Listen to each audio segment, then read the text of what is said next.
Dust shuddered off sagebrush like startled birds.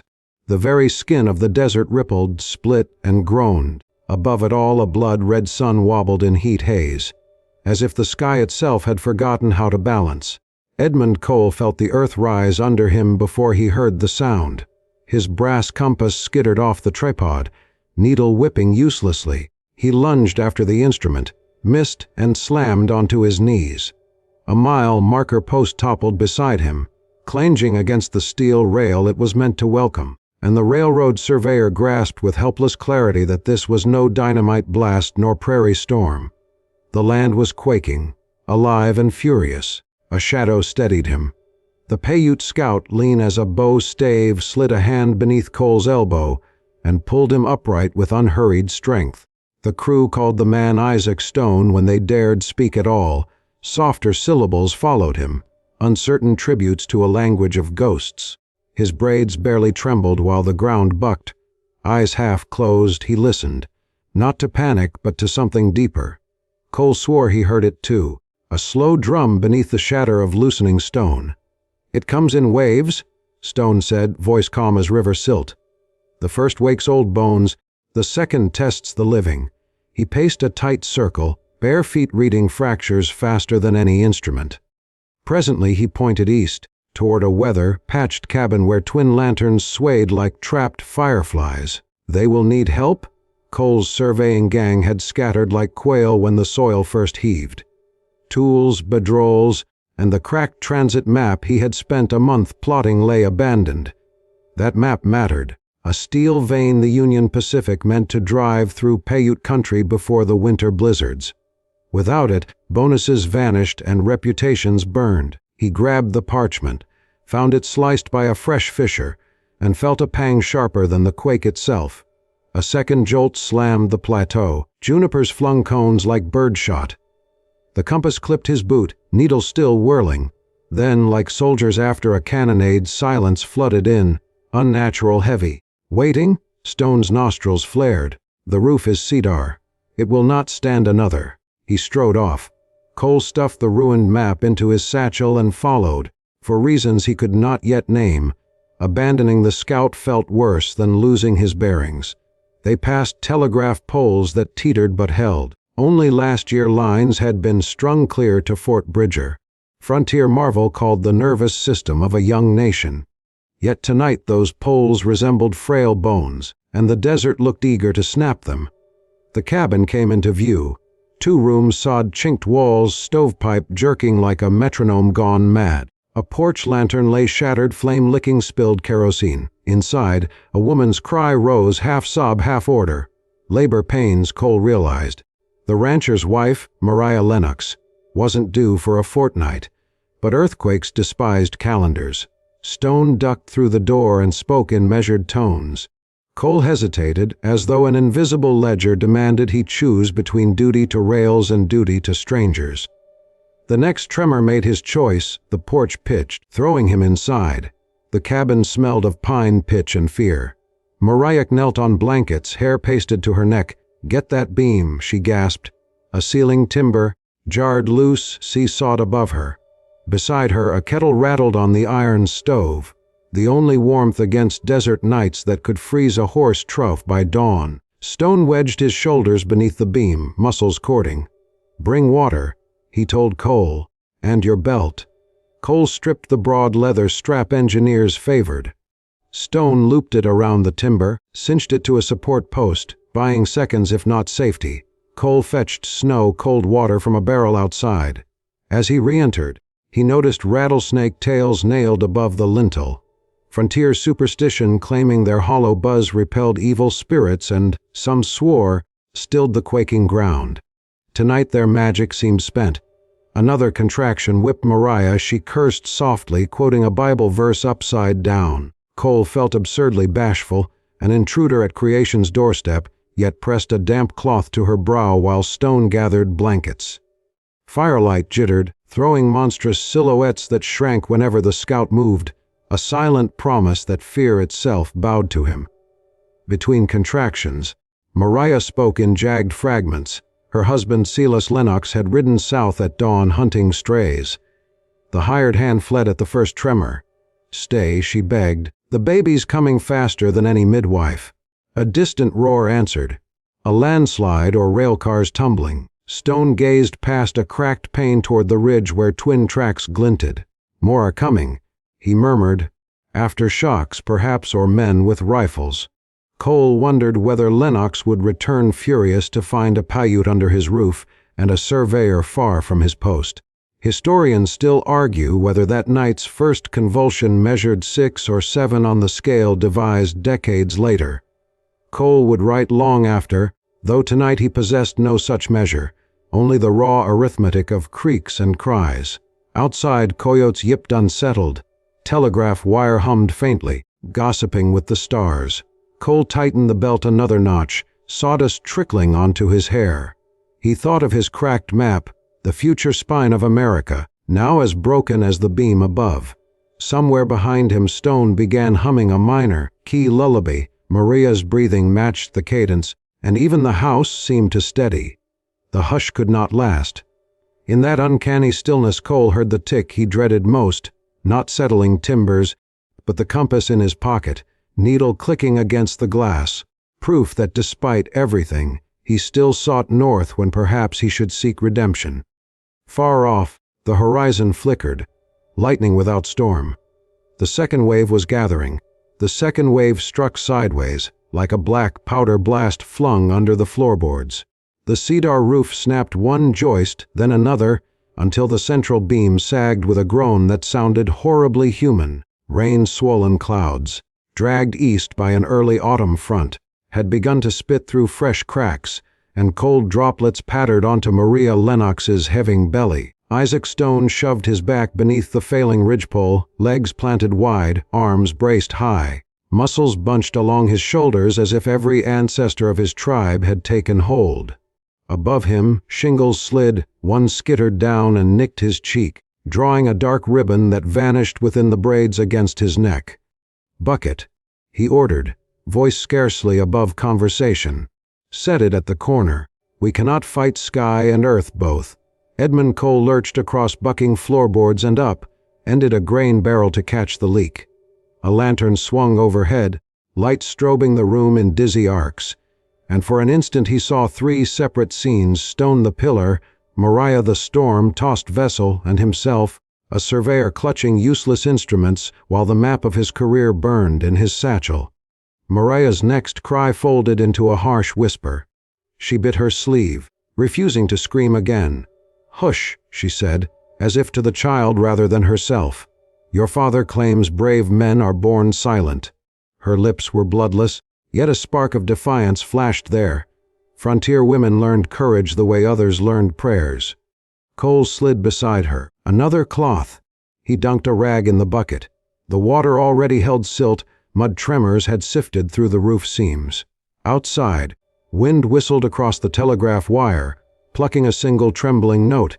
Factories back east had recently begun spinning gutta.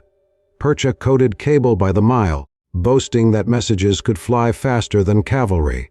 But tonight their modern marvel sagged like a violin string tuned too tight. Cole almost laughed, so much iron logic undone by a shifting crust. The cabin lurched again. A cast-iron cooking stove, 2-plate wagon shipped from Seine. Louis? Slid 3 inches, punching a fresh crack in the pine floor. Sparks puffed from its mouth. Cole grabbed a poker, jammed it beneath a leg, and wedged a log under the opposite side. The maneuver mirrored what he'd practiced on trestle supports: triangle the force, share the load. Perhaps engineering still mattered. Maria's breathing hitched. "The midwife keeps a rabbit's foot to shorten pain," she murmured, eyes shut. I buried one beneath the porch." Cole found his mouth moving before thought could caution. "That superstition belongs out there with the rattlesnake tails." Stone answered without looking. "A rabbit runs quicker than fear. Let her keep the thought." Lightning flared through the broken gaps, revealing dust motes swirling like ghost lights. A clap of thunder, or another subterranean crack, made every object jump. The roof beam groaned more loudly, its weight sinking toward Stone's spine. He flexed, ribs straining. Cole raced to a side wall, wrenched a sturdy, rocking chair to pieces, and dragged the longest slat beneath the beam to share the burden. They lashed the makeshift prop in place with Mariah's discarded apron strings, knotting fabric into a desperate truss. In that strange half-moment, a tiny swallow's nest dislodged from an eave and sailed inward, landing intact on Mariah's shawl. Folk belief claimed swallows chose houses blessed by fortune. If the nest fell, so would luck. Maria saw it, went pale, and pressed a trembling hand to her belly. Cole gathered the fragile bundle of clay and straw, set it back atop a mantel ledge, and whispered, "It never touched the ground. The omen stands." He had never believed such notions, until his voice convinced her, and her eyes steadied. Historians still argue whether the Lennox cabin sat precisely on a hidden fault line or merely within the echo chamber of distant tectonic shifts.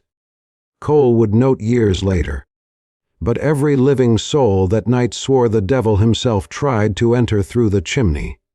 The line seemed fanciful in retrospect. In the moment, the stove roared again, belching soot in a dragon's breath. Maria clutched Cole's wrist. "It's time." A gush of fluid soaked her skirts, mingling with rainwater. A wet birth in a shaking house. No text on obstetrics at the Army fort would have prescribed such conditions. Cole swallowed. "Stone." "Hold your station," the scout replied, sweat mixing with leaked rain on his brow. "I will not move." The surveyor's hands, accustomed to slide rules and chain measurements, found new purpose supporting Mariah's back, counting her breaths, murmuring ridiculous encouragement. Between contractions she recited a psalm under her breath. Then the shakes intensified. Cole feared the floor might split outright. Through ragged gaps of shutters he glimpsed lanterns bobbing across the high ridge. Riders, maybe rail workers fleeing the collapsed trestle, or perhaps Silas Lennox returning with thunder in his heart. The night offered no clarity, only silhouettes that flickered and vanished. Cole's own heart caught. Help or hazard, they were coming. Stone turned his head, only his head, every other inch of him locked beneath the beam, and listened to hoofbeats pulsing like distant artillery. "The valley speaks many tongues tonight," he said. "Choose when to answer." A contraction seized Maria. She clenched Cole's hand so fiercely he wondered if bones cracked. Her gasp smothered to a whisper. "Don't let them take the baby if Isla." Fear, heavier than the roof, pressed her chest. Cole met Stone's gaze, finding there a question larger than aftershocks. Would a Paiute warrior and a railroad man protect an infant claimed by a rancher who hated them both? Moral choices had lost their tidy columns, only trembling lines remained. Another tremor rattled crockery. The bucket overflowed as rain pounded harder, water sloshing across split planks. Cole realized the cabin floor would soon turn slick as river rock. He seized an iron crowbar, jammed it under the far edge to lever a tilt draining water toward the hearth. Mechanical instinct again. Redirect, redistribute, survive. Mariah breathed deep. "I feel the head." Stone exhaled long and steady. Outside, the hoofbeats grew clearer, a measured gallop. The roof beam creaked but held. No longer flesh alone, but flesh, wood, and threadbare apron twined in improbable harmony. An ember from the stove floated upward, died in midair, a lull settled, brief as a heartbeat. Cole wiped sweat from his eyes, aware that the next minutes demanded an untrained midwife's courage and a warrior's endurance at once. The desert had shifted, the roof had bowed, but a child was arriving tonight whether the continent liked it or not. Rain hammered. Lantern light fluttered, and in that suspended hush, unborn life and oncoming riders hurtled toward the cabin simultaneously, promising Section 3's reckoning. The riders burst from the storm, lashed dark like iron shod ghosts, 4 silhouettes cut by lantern glare and quicksilver rain. Their horses slid on the muddy yard, nostrils flaring white mist into the shattered night. Isaac Stone, still wedged beneath the beam, tracked every hoofbeat but did not shift an inch. The timber ruled his spine now, and any slip would bury the woman and child he guarded. Silas Lennox hit the porch first, broad-shouldered, coat salt crusted from a day on alkali flats. A Winchester Model 1873 hung in his fist, lever still warm. Behind him lurked two hired hands and a lanky man in a bowler hat with a brass Pinkerton badge that glinted each time lightning shredded the sky.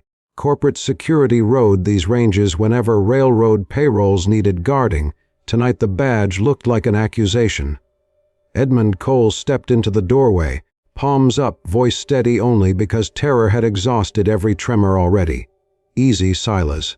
The roof's coming down. Your wife is in labor." Silas swept the room with hard eyes.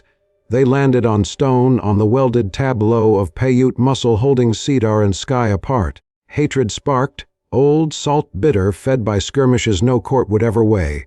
Get him away from her? Rifle barrel swung. Stone met the muzzle with silence. One bead of rainwater slid from his hair to the floor, as if time itself hesitated. Then the earth made its decision. A fresh aftershock punched sideways. Porch posts cracked, glass rang. Silas staggered, rifle jerking skyward. Cole dove, throwing his shoulder under the beam beside Stone. The impact shot pain through his collarbone, but the timber rose a fingerbreadth, enough to keep the ceiling from slicing Stone's neck. Mariah cried out, half scream, half summons. The hired hands jolted to the sound of impending birth, glanced at their boss, then at the trembling walls. Thunder, wind, and labor's chorus braided into a single unholy hymn. Silas lowered his weapon slowly, as though the quake had pried it down. "What do you need?" he grated. Though the question pointed toward Mariah, his gaze never left Stone. "Rails," Stone answered. His breath came shallow, shoulders shook yet did not fold. "Fence rails." "Prop here, and at the stove." Cole seized the opening. "You too. Fetch what's stacked by the coral." The Pinkerton hesitated, glancing to his employer, but Silas jerked a curt nod. Men leapt into storm and thunder, dragging rough, hewn cedar rails inside until the cabin smelled like splintered orchards. Together they braced a trellis under the ridgepole. Each man's hammering echo felt like a heartbeat in the Bones rancher, detective, drifter, surveyor, warrior, every strike rewriting their pact beneath the roaring sky. Cole cinched rawhide thongs around joints, grateful for a recent invention he'd seen touted in Harper's Weekly: machine-cut nails. Yet even mass-produced iron was scarce this far out. They used rawhide, pitch and prayer instead. A lull descended, only wind and Mariah's struggling breaths. Silas knelt at her side, mud streaked his knuckles where the Winchester had slipped. "I'm here." He tried a smile that broke like thin ice. Maria's answer was a grim chuckle. "I see you brought half the territory." Another contraction knifed through her. Cole guided her upright. Stone adjusted an elbow under the reborn roof. Silas wiped sweat from his brow, rode from the low pasture when the ground bucked. The McGinnis cabin's gone, river dammed near reversed. His voice faltered at "gone," the word heavier than rifle steel. Rain hissed through cracks, spat on the stove. The Pinkerton dumped rails at Cole's feet. Whole ridge split open. He muttered, eyes wide. Swallowed 2 boxcars. Cole's gut tightened. A derailment meant shattered timetables, broken payroll safes, lives. He imagined his cracked survey map still folded in his satchel, superimposed over that living wound. Steel dreams snapped like twigs. Stone spoke without turning. "We'll brace 4 minutes more, then shift to fresh posts." He was calculating aftershock rhythm by ear, like a drummer finding measure in chaos. Silas studied him. Hate cooled, becoming something harder to name. Years ago, a Paiute party had lifted cattle from Lennox Range. Blood was paid. Men carried grudges like branding irons, searing every generation. Yet here was Stone saving his wife. The rancher's jaw worked. "Historians still argue whether I lowered my rifle first," Silas would later confess in a deposition, "or if the earth itself knocked sense into me." Mariah clawed Silas's sleeve. "Baby's crowning," she gasped. Cole instructed, voice wooden but sure. He'd read field notes on childbirth from an Army medical pamphlet printed on steam presses back east. 2 cents a sheet and worth every coin now. The Pinkerton hovered useless. One hired hand crossed himself. The other muttered of Calaveras County miners who swore earthquakes relented if you buried a raw egg at the 4 compass points. Frontier superstition bred strange hope. Silas barked, Then bury one if you must, but fetch boiling water first, command reforged in crisis. They filled the iron kettle, steam rose, mingling with cold breath leaking through roof slats. Cole felt drizzle on his neck and remembered stories that damp air in labor rooms summoned pneumonia. He grabbed a patchwork quilt, tacked it over the largest roof gap with the stub of a railroad spike stone fished from a pocket. Proof that metal traveled further in pockets than on rails tonight. Mariah screamed, a raw, tearing sound that dwarfed thunder. Cole saw the infant's head slick and dark. He guided gently. Stone whispered something in Paiute, words that sounded like wind over canyon rims. Silas, kneeling, closed his fist around Maria's hand. Another tremor stirred, the shallow, rolling type that breaks more hearts than beams. Fence rails groaned, Stone's knees quivered. Silas threw his shoulder beside the scout. The two men braced cheek to cheek under the splintering world. Hate and history shoved aside by the simplest physics. Share the load, Lev. The hired hand re-entered, cheeks smeared with yolk where he'd cracked shell after shell into quake-born fissures. Eggs buried, he panted. In the eerie logic of frontier lore, the cabin seemed marginally steadier, if only because everyone wanted to believe. Cole eased the infant free. A slippery cry sliced the cabin hush, thin but fierce. "It's a girl," he said, all widening his voice. Maria wept, joy, shock, pain blending indistinguishably. Silas stared, thunderstruck, then laughed, a sound rough as gravel turning in a river. He wrapped the child in his duster, which still smelled of horse and sage. Stone finally slid out from beneath the beam the new trellis held. He swayed, exhausted. Silas's gaze met his, something unspoken passing like summer lightning that starts no fires. "You got a name?" Silas asked gruffly. "Isaac," Stone answered, though no white man used it kindly before tonight. Silas nodded once, as though adding a line to a ledger. "Thought maybe you'd ride scout for me come spring." Offer floated between them, fragile as newborn lungs. Before any reply, a far deeper rumble rolled across the valley, earth groaning like a wounded bull. Every eye turned to the doorway where rain sheeted sideways. Beyond, orange plume lit the clouds, railcars aflame on the ridge, fuel oil feeding a firestorm. Sparks sprinted downwind, hunting tinder in sagebrush. The Pinkerton cursed under his breath. Derailments turned to hell. Winds shifting north, toward us. Cole looked at his ravaged map, then at Stone, at the infant, at the flaming ridge. The next choice already loomed: stay and defend this fragile peace or race toward other lives in peril. The quake had stopped testing timbers, now it tested men. Flames on the ridge leapt higher, a jagged crown trembling against low clouds that the moon could not pierce. Wind drove sparks like tiny red stallions across the sage, and every gust brought a fresh waft of scorched pine mixed with something uglier. Coal smoke and lard oil from shattered headlamps. Isaac Stone tasted the scent, measuring distance the way other men judged miles by rail ties. "We have an hour before fire reaches the cottonwoods," he said. "After that, nothing stops it but the river." Mariah Lennox lay swaddled with her newborn near the hearth, cheeks pale yet eyes bright. Silas folded another quilt around them and pressed a quick kiss to her brow. "Root cellar's too damp for the babe," she whispered. He nodded, torn, then rose to shoulder action. Outside, hoofbeats and bootfalls converged. Lanterns bobbed downhill, carried by miners who had been working a silver claim along the cut. Hard men now running like boys spooked by bedtime stories. The first stumbled into the yard, face smeared with tailings, breath wheezing. "Serpents in the cracks!" Whole veins hissing.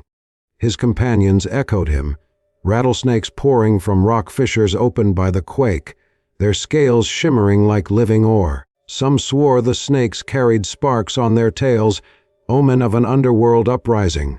Cole stepped onto the porch, rain sheeting from the torn roof onto his hat brim. "Easy, lads," he called. "There's a train wreck burning uphill. Those rattles are likely steam pipes bursting." His words felt thin even to himself, fear fed on stranger meat. The miners ignored reassurance. One spat a copper penny onto his palm, pressed it to his tongue. Folk cure claimed to draw venom before it struck. Another tied a red kerchief over his boots, muttering that the color turned fangs away, quirky charms meant to hedge against a night gone mad. Silas thumped a boot on the porch boards. "We need tools, shovels, axes, anything metal. Fire break starts here." The Pinkerton nodded, passing his revolver to a hired hand so he could haul equipment. Historical fact came with the miner's jeer. Stubby McKean carbide lanterns, newly popular underground, each fed by water dripping onto calcium carbide to produce bright acetylene flame. They were miracles in tunnels. In open air they flared dangerously. Stone inspected one, then blew out its sputtering cone before a stray spark married it to the wind-borne embers. Cole organized a line buckets for a brigade to the well, axes to clear brush, picks to hack a trench. The railroad had drilled discipline into him. 15 men could replace a trestle bent by flood in a day. Surely 20 could cut a swath against fire in an hour. Yet as they worked, aftershocks tugged at balance like mischievous spirits, knocking lanterns sideways and snapping fresh cracks beneath boots. Historians still argue whether those tremors were true aftershocks or merely the sensation of blood hammering our veins.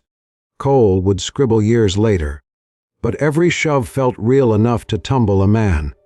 He remembered how the earth's pulse grew strongest whenever morale thinned, as if warning that courage bought seconds. They formed 2 teams. Stone led half the crew toward the cottonwoods with shovels to scrape a raw, soiled moat. Cole led the rest upslope to salvage what they could from the derailed freight before the flames claimed everything. Silas stayed to guard Mariah and child, rifle across his knees, though his eyes flicked constantly to the window, a man ready to sprint wherever duty screamed loudest. As Cole climbed, the ridge revealed chaos carved in iron. Boxcars lay accordion crushed, wheels still turning in useless rhythm. Oil pooled in gullies, burned blue. A boiler from the Baldwin locomotive had split like a rotten melon. Superheated steam hissed through seams, sounding uncannily like serpents. Miner's fears bore some truth after all. He and the Pinkerton picked their path among debris. They pried open a medical crate, its cross painted bright white for quick ID on loading docks. Inside rolled gauze, vials of laudanum, and godsend cans of condensed milk bearing the Eagle brand label that Gail Borden's factory had begun mass producing barely a decade earlier. Victims would need both. Cole tucked the cans into his satchel beside the ruined map, strange comrades in destiny. Stone's team hacked their trench. Every shovel slice peeled a hiss from the soil, like releasing pressure from a kettled song. Rattlesnakes indeed wriggled from openings. Some struck at nothing. Blinded by rain, Stone crushed heads with a mattock but murmured apology after each blow. Spirit debt he alone would reckon. The miner's superstition flared anew when a bonny albino snake slithered free, scales reflecting firelight in pearly flashes. One miner screamed that the white serpent heralded a third quake that would wipe the valley clean. He bolted downslope, others following. Cole cursed their flight. They were bodies he needed for stretcher duty. But fear outran logic. Back at the cabin, Maria felt the ground tremor beneath quilts. She tugged Silas's sleeve. "If the fire jumps trench, the baby takes the root cellar no matter damp." He nodded, lips tight, already calculating escape routes that left a rifle free for enemies human or reptile. Cole's party located survivors near the derailed caboose. 2 brakemen pinned under twisted couplings. Steam scald had flayed their boots but spared flesh. Using rail irons as levers, the Pinkerton and a remaining miner wrenched metal aside while Cole administered laudanum drop by drop. Brakemen groaned gratitude, blinking at him as if he were a preacher passing miracles. One pressed a scorched timetable into Cole's palm. "Eastbound payroll car. They'll come for it?" Cole's mind leapt. Bandits? Desperate locals?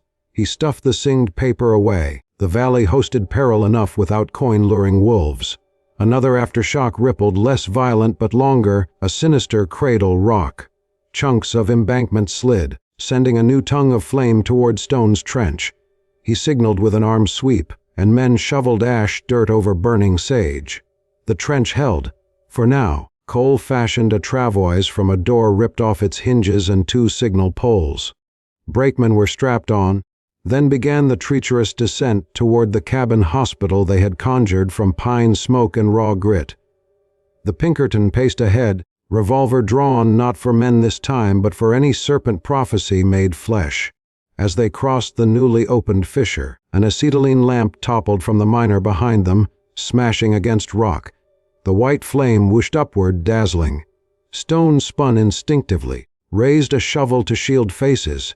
Seconds later the lamp guttered in rain, leaving only the choking odor of burnt carbide.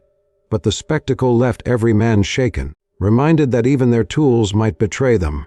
They reached the yard. Silas emerged, rifle slung, eyes sweeping. Cole saw relief flicker when he counted the living. They bore the injured inside and laid them near the stove, its heat now carefully banked low with wet ash. Mariah, propped on pillows, offered a canteen. The wounded drank as if tasting life distilled. The newborn slept oblivious to serpents or prophecy. Stone knelt briefly beside her, touching one tiny hand with a soot-streaked finger. Something in his shoulders eased, as though proving to himself that the future still breathed. Rain slackened to a fine mist. Fire glow on the ridge dimmed where Stone's trench starved it of fuel, yet sparks still rode high winds. Cole looked at the lantern line dwindling into darkness. Miners who had run and maybe others coming. The valley tonight was a crossroads of fear, hope and ash. "We've bought ourselves time," he said to Silas, voice hoarse. "But dawn will bring reckoning supplies, wounded, payroll thieves, perhaps a final quake." He glanced at his cracked compass, the needle quivered, undecided. Stone rose, gaze fixed on distant shadows. "Then we stand the rest of the night with eyes open." And somewhere beyond the hills, steam continued to whistle like rattles calling all souls to choose sides before Section 5's red horizon. A hush fell in the wake of dying rain, an expectant, metallic silence broken only by the tick of cooling rails far above. Then the air shifted cold, sharp, smelling of distant ice. Cole felt it gnaw through his coat and knew the desert was pivoting toward winter in a single hour. Steam still hissed from the wreck, but its warmth rode upward, leaving ground, level breath to fog and drift. Snow would follow. He could almost taste the copper tang of the first flakes. Lanterns bobbed around the ridge curve, closer now than the fleeing miners had ventured. Isaac Stone tensed, shovel resting across his shoulders like a bar set for judgment. Cole lifted the Pinkerton's spyglass, its brass throat dented but serviceable, and counted 7 figures weaving through charred brush. The lead shape hauled an oak strongbox banded with iron. 2 others half dragged, half carried a man whose left arm glistened raw pink where steam had peeled skin. Shadows of rifles bristled behind them. Payroll guards. The Pinkerton muttered beside him. "Eastbound safe car." His tone balanced relief, reinforcements, and dread money attracts wolves. They met the newcomers at the half-finished trench. A conductor's cap sagged on the wounded man's head. Blistered lips mumbled schedules even now. The man bearing the strongbox wore no railroad colors, only a slick canvas coat. Fire spattered at the hem. His eyes jumped from face to face like a fox seeking unguarded henhouses. Stone spoke first. "Lay him there." He pointed to a patch of bare earth shielded from sparks. The carrier hesitated, knuckles whitening on the strongbox handle. Cole knelt by the injured conductor, smearing condensed milk onto cloths as a salve. Army surgeons had lately praised the sweet syrup for sealing burns when nothing cleaner could be found. The conductor whimpered. Steam had branded timetable numbers into his forearm. "Carbide blue," one survivor explained. Boiler popped after. "Whole fireman crew gone." Silas strode from the doorway, rifle lowered but visible. Behind him Mariah's lantern glowed soft. The newborn slept, bundled in his duster. Snowflakes, first scouts of the storm, spiraled in the lamplight before dying on hot glass. "We can shelter the wounded," Silas announced, "but guns stay outside and that box stays shut." The carrier's grin gleamed cat-like. "Company bullion friend. Worth more than this whole valley. Best it rides under a roof where honest men sit." Pinkerton badge caught lamp light. "And best it's tallied come dawn, not looted in the dark." He planted himself between carrier and door. Tension snapped taut. Cole rose, wiping sticky milk from his fingers. Argue later. Fire's not done, ground's not settled, and a blizzard's limping in. He gestured at the sky. Even as he spoke, a white grain pricked his cheek. Snow. A faint moo drifted from beyond cottonwoods. Stone's gaze shifted. Cattle, panicked by quake and fire, now stumbling downhill. If they reached dry sage, one stray ember could stampede them flaming into the yard. Cole weighed choices. Stone, take 2 men. Turn those cows toward the river. Stone nodded, selected the still, shaken miner with the red kerchief boots and the least bruised brakeman. They trotted into swirling powder, cowbells clanging like ghostly church bells. Inside the cabin, the roof brace groaned, a wooden reminder that its alliance of rail, rawhide, and wool could fatigue. Silas ducked in to stoke the stove and found Mariah awake, studying the strongbox through cracked shutters. "Let the silver lie," she whispered. "Greed's quake never ends."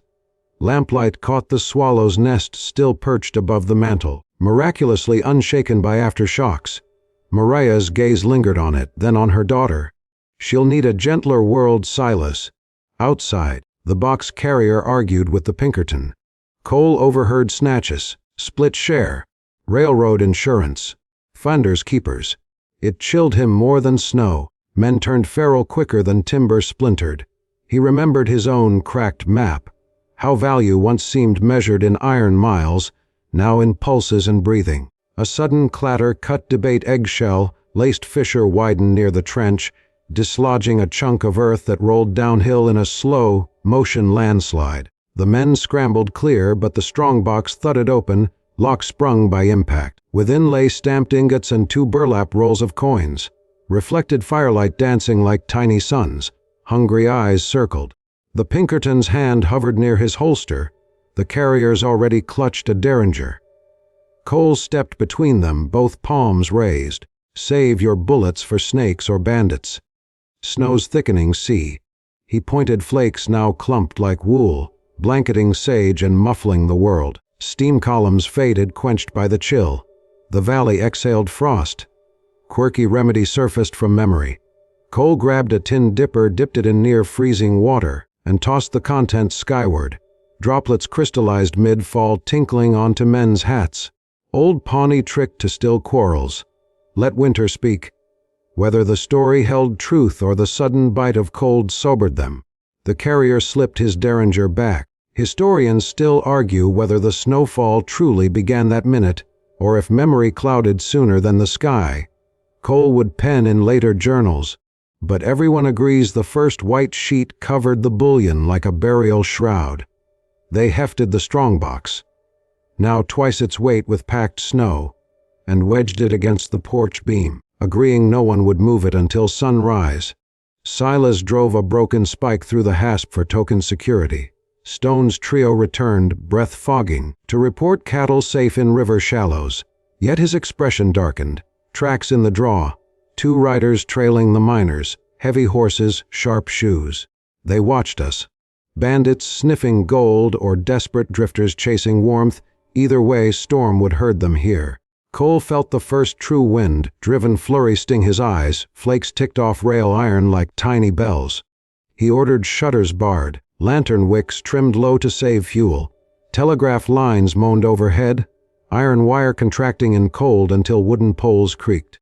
That groan reminded him of a technological footnote. Western Union had just begun impregnating insulators with paraffin to prevent snow shorts tonight. Glass glimmered with rime untested by pioneer chemistry.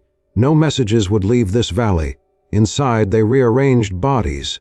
Mariah and baby closest to stove but shielded from smoke by a blanket, hung frame conductor near, his burn poultice changed for strips cut from Silas's spare shirt. Miners and brakemen on quilts along the wall. The room smelled of pine laudanum and scorched oil, raw frontier hospital. Cole stood watch by the door, compass in hand though direction meant little in swirling dark. Stone paced slow circuits, listening to beams for sings of sag. Snow whispered on shingles above him, weight gathering like judgment. Minutes crawled into an hour. No new tremors, yet every heartbeat anticipated one. Outside, blizzard swirled thicker. Lantern light could not reach the yard fence. Somewhere in that milk-black mix bandits, or worse, fire rekindled, could be hunting. Silas cleaned his Winchester with clockwork calm, setting each brass cartridge like prayer beads. The Pinkerton loaded a Spencer carbine salvaged from the wreck. Tiny Whale broke the tension. The infant stirred, hungry. Maria coaxed her to latch. Silas turned away, as though witnessing something too fragile for rifle-scarred eyes. Cole exhaled, a breath he'd unknowingly held since the ridge first erupted. Life insisted on its minutes even while Earth wrestled hours. Snow thickened. Beam cracked again softly. Stone pressed his palm to the timber, eyelids flickering like someone hearing distant drums. "Roof bears more than it should," he warned. Another few inches of wet snow. Cedar fails. Cole scanned what remained of rails, chairs, strongbox nails. He spotted the iron manacle rod from a caboose, notched, sturdy. "We build a second brace," he said, "tonight." The men gathered tools, eyes burning with dogged light. Outside, wolves, or coyotes emboldened, yelped at boundaries of storm. Echoes wove through falling white. Promising Section 6 would decide who held the roof when judgment howled. Snow came sideways, scoring the dark like sandpaper on raw skin. Every gust slammed the cabin walls, rattling window frames until each pane chimed a thin, frightened note. Inside, breath fog; outside, the world vanished into a spinning white drum. Isaac Stone stood beneath the main beam, palms raised, listening for that fatal splinter no man could mend twice. The brace of fence, rails and spike locked strong box held for now. But wet snow layered faster than cedar could shed weight. Cole felt the sag as a subtle change in air, like a room exhaling sorrow. "We prop higher," he said, pointing to the manacle rod. Silas and the Pinkerton wedged the iron against the ridgepole, driving its butt into the packed earth floor. Every hammer stroke rang dull, swallowed by woolen wind. Wolf howls unfurled beyond cottonwoods. Cole counted 3 distinct voices, each circling nearer before wind shredded the sound. Stone's gaze flicked to the door. Wolves rarely stalked men, but hunger in a winter quick valley erased old rules. Lantern oil ran low. Cole trimmed wicks to pin-point embers. Yet the dimness deepened every shadow. Movements became silhouettes, then memories of motion. Even the newborn's cry sounded muffled, as though snow had crawled inside her lungs to listen. A thump rattled the porch, boot or falling drift. Silas swung the door open on its chain.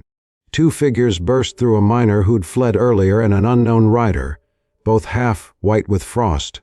"Fire's dead," the miner gasped, "but 2 strangers track us, rifles long as fence rails," said the box is theirs. His eyes darted to the strong box pinning the brace. Lightning, blue and silent, flickered deep within the storm cloud belly. Thunder never followed, proof the flash was sheet ice fracturing aloft. Stone muttered a Paiute line about sky spirits sharpening spears. The rider spit sleet from his mustache. "They're minutes behind. We need gun positions." Silas passed the Winchester to Cole, choosing instead the Spencer carbine's faster repeat. "Everyone not fighting moves below," he ordered. The root cellar door yawned black beneath a trapdoor near the hearth.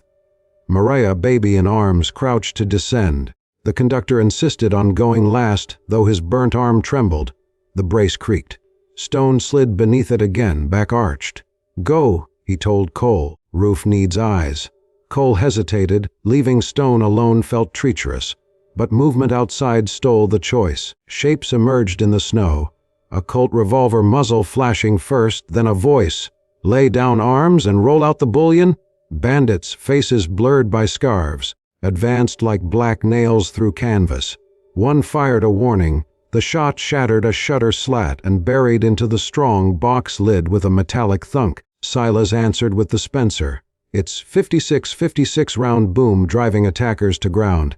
In that muzzle flare, Cole saw 3 men, one kneeling, one dragging a rifle fitted with a rare Remington bayonet, another holding a length of tar-soaked rope, torches in embryo. Fire, even in snow, still threatened. Historical truth glinted in Cole's mind. The Spencer's tubular magazine, once lauded at Gettysburg, tended to jam when wet. He patted Silas's shoulder, shouted above wind 5 rounds, then lever hard. The bandits fanned wide. One lobbed a dynamite stick, fuse spitting sparks stolen from rail crews. It landed short, fizzing in deep snow. Wet powder hissed out, useless as last summer's bee. Quirky luck. Some rail hands swore dynamite lost its anger if kissed by the first snowfall, an absurd belief suddenly vindicated. Stone felt the beam drop a thumb width. His knees bent, the cedar groaned like an old bull deciding to lie down. "Brace slipping," he called. Cole sprinted inside, rifle forgotten, and cranked the manacle rod tighter against the ridgepole. The strong box shifted but held. Snow punched through a fresh crack, dusting Stone's hair with white ash. Outside, the Pinkerton vaulted the trench and tackled a bandit mid. Rush, the two vanished into swirling dark, grunts and curses snapping like twigs. Silas fired twice more, lever working savagely. A cry answered, then silence. Wind veered north now, blasting snowfall through the doorway. Cole shoved the slab door, but snow packed the sill. He kicked until it wedged half closed, enough for Silas to crouch in the gap and guard. A lull, heartbeats, nothing more. Then another roof beam split, a pistol shot pop. Stone's face contorted, he jammed his shoulder higher, sinew screaming. "Move the child!" he barked. Mariah was already below, but her cry rose. "I suck." Cole understood the cellar ladder stood directly beneath Stone. If the beam crashed, timber would spear through the trapdoor. "We shift the cellar line," he yelled. Silas hesitated. Leave doorway undefended. But trust outweighed doubt. Together they dragged conductor and miners deeper beneath the hearth arch. Cole hammered planks across the opening angle, bracing them into a new ceiling for the cellar. Mariah reached up, touched his knuckles once in silent thanks. Bandits regrouped outside. One lit the tar rope torch, flame-licking blue. Silas leveled the Spencer, but the wet firing pin clicked hollow, jammed. Before he could clear, the torch sailed, spinning spark straight toward the cedar porch. Stone saw through a broken pane. "Porch catches, roof falls," he warned, voice thin. Cole bolted out, scooped snow in his bare arms, flung it where the torch landed. Behind him, a bandit raised rifle. But before the shot cracked, Stone did something no one expected. He shifted both palms, one hand, width, and drove his head upward, heaving the beam just enough to rock the structure. The motion sent a cascade of snow from the over-loaded roof. Tons of white slumped over the eaves like a collapsing wave, burying porch, torch, and gunmen in freezing silence. The roof shuddered, eager to follow the snow down, but Stone locked arms again, jaw clenched. Cole dashed back inside, heart drumming. The brace groaned higher than any storm wind. Silas cleared the Spencer jam, fired into the drift where torch and rifle had vanished. No return shot came. Wolf howls retreated, predators sensed balance shift. Storm itself seemed stunned by Stone's defiance. Cole clutched the cracked compass, needle twitching under his thumb. What can shore with oven racks and rail irons? He panted, eyes darting for materials. Stone shook his head once. "No time. You will dig escape through south wall. Snowpack's safe there. Get them out." Irreversible choice knifed the room. Leave Stone to die holding a roof for enemies who once branded his people thieves, or stay and risk all when Cedar surrendered. Maria's distant sob floated from cellar, the infant mewled, fragile as dawn. Cole gripped Stone's forearm. "Come with us when we break through." Stone's gaze was calm, as if he'd already walked far beyond storm. Hold a beam or hold a child. Every man chooses weight for his back. Snow dust tears traced his cheeks, though wind kept eyes wide. Silas pressed his rifle into Cole's hands, then clasped Stone's shoulder. A rough, grateful squeeze never promised in earlier lives. Words failed both men. Silas turned to work, hacking at sod plaster between logs to open a crawl way. Cole joined, rail iron swinging. Snow outside piled deeper, sealing cracks as fast as they cut, but stubborn grit beat winter inch by inch. Historians still argue whether the Paiute warrior died that night or walked away unseen. Cole would later write, "But the cabin's south wall bears a bowed imprint like a man's broad back pressed forever into pine." The hold widened, cold air blasted through. Stinging lungs but promising sky. Silas dropped first, reached back for Mariah, cradling the baby swaddled in burlap and hope. One by one, miners, brakemen, conductor wriggled out into knee-deep drifts. Snow swallowed their tracks the instant they stepped clear, as if erasing original sin. Cole crouched by the opening, last to leave. Stone. A thunderous creak answered. The beam settled another inch. Cedar fibers snapped like brittle arrows. Stone smiled faintly, teeth bright in lantern glow. North lies that way, he whispered, nodding to Cole's compass. Walk until dawn. Cole's throat closed. He bowed once. Old world gesture learned from books, paid now in respect. Then slid into the storm. Drifts clamped shut, wind howled triumph or grief, no ear certain of the chord. Behind, the cabin's skeleton moaned, but no crash followed, not yet. The fugitives huddled beneath cottonwoods. Snow iced their lashes, silence pressed hard. In that breathless gap Section 7 waited, carrying embers of guilt hope, and the unyielding weight of a warrior's choice. Blizzard night felt endless, yet snow holds poor memory. By first light the storm sagged into a pale hush so wide it swallowed every shout the valley had uttered hours before. Cole stirred beneath a cottonwood whose branches bowed like old men in prayer. The newborn's faint breaths a feather. Sound beside him, a rosy band on the horizon, blood into silver. The kind of dawn sailors once called mare's tails, warning of more weather, but promising a reprieve all the same. They counted survivors: Silas, Maria, and Child. The Pinkerton bruised but grinning through cracked lips, 2 miners and 1 brakeman. The burned conductor had slipped into fevered sleep, arms bandaged with canned milk poultice that had turned sweet to sour in the freeze. Their first task was shelter. Cole scanned white distances for the telegraph line.